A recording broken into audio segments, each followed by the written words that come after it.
شہادت حضرت عباس علیہ السلام کی تفصیل جب مکمل طور پر بیان کی جائے تو دل لرز اٹھتا ہے اور آنکھیں اشکبار ہو جاتی ہے۔ حضرت عباس بن علی، جنہیں باب الحوائج، علمدان کربلا اور قمن بنی ہاشم جیسے عظیم القابات سے یاد کیا جاتا ہے، نہ صرف جسمانی طور پر طاقتور تھے بلکہ روحانی عظمت اور وفا کے اعلیٰ ترین مرتبے پر فائز تھے۔ آئیے اس واقعے کو ترتیب وار اور جذباتی گہرائی کے ساتھ تفصیل سے بیان کرتے ہیں۔ ابتدائی حالات، خیموں میں پیاس کا عالم۔ جب کربلا میں امام حسین اور ان کے اصحاب کو پانی بند کر دیا گیا تو خیموں میں چھوٹے چھوٹے بچوں کی پیاس چیخوں میں بدل گئی۔ حضرت سقیہ، علی اصغر اور دیگر بچوں کے لب خشک ہو چکے تھے۔ بیبیوں کی آنکھیں حضرت عباس کی طرف تھیں، کیونکہ سب جانتے تھے کہ اگر کوئی پانی لا سکتا ہے تو وہ صرف عباس ہے۔ حضرت عباس دن رات خیام کے محافظ تھے۔ ان کی تلوار سے یزیدی لشکر لرزتا تھا، لیکن جیسے جیسے پیاس بڑھتی گئی، حضرت عباس کی بے چینی میں اضافہ ہوتا گیا۔ وہ دیکھ نہیں سکتے تھے کہ زیب کا بھائی ہو کر وہ اپنی بھانجی سقیہ کو پیاس میں تڑپتا ہوا دیکھے۔ امام سے اجازت طلب کرنا۔ 9 محرم کی رات حضرت عباس نے امام حسین سے فرمایا، مولا، کیا میں ان ظالموں پر حملہ کر سکتا ہوں؟ امام حسین نے فرمایا، عباس، تم میرے علمبردار ہو، تم میرے لشکر کا سہارا ہو، میں تمہیں کھونا نہیں چاہتا۔ 10 محرم کی صبح جب ایک ایک کر کے امام کے ساتھی شہید ہو گئے، حضرت عباس نے پھر امام سے اجازت مانگی کہ وہ بچوں کے لیے پانی لانے کی کوشش کرے۔ امام نے دل بھر کر فرمایا، عباس، جاؤ، اگر پانی لا سکتے ہو تو لے آؤ، مگر لڑائی مت کرنا۔ فرات کی جانب روانگی۔ حضرت عباس نے مشکیزہ اٹھایا، سر پر امام کا علم لیا اور دشمن کی صفیں چیرتے ہوئے فرات کی طرف روانہ ہوئے۔ یزیدی فوج کی بڑی تعداد نے ان کا راستہ روکا، مگر عباس کی تلوار قہر بن کر برسی۔ لشکر کی صفیں چاک کر کے اب دریا تک پہنچے۔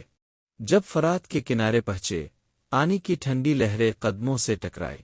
گرمی کی شدت تھی، پیاس کا عالم شدید، مگر جوں ہی ہاتھ میں پانی آیا، اپنے آسمان کی طرف نگاہ کی اور فرمایا، عباس، تو کیسے پانی پی سکتا ہے جب حسین پیاسا ہے؟ جب سقیہ کی آنکھیں پیاس سے نم ہیں۔ پانی کو واپس پھینک دیا، مشکیزہ بھرا اور واپسی کا سفر شروع کیا۔ واپسی اور حملہ۔ واپسی پر دشمن نے حضرت عباس پر چاروں طرف سے حملہ کر لیا۔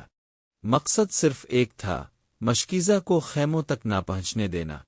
ایک سپاہی نے تلوار کا وار کیا، حضرت عباس کا دایاں بازو کٹ گیا۔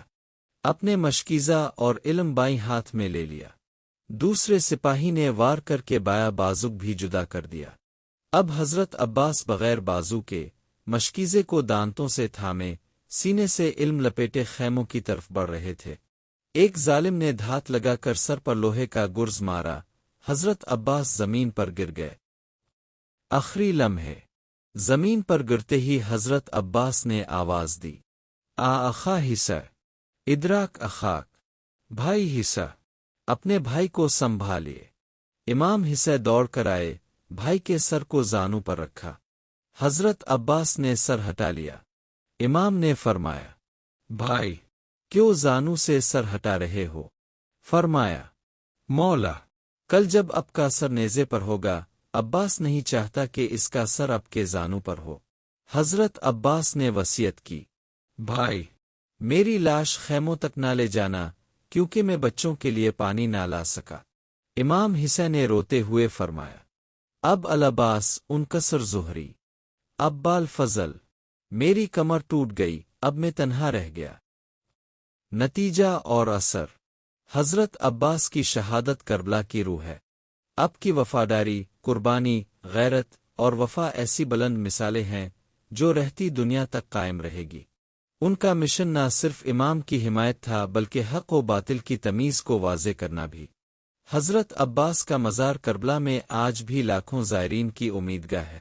وہ باب الحوائج کہلاتے ہیں کیونکہ جنہوں نے دنیا کے لیے کچھ نہ مانگا، وہ آج دوسروں کی حاجتیں پوری کروا رہے ہیں۔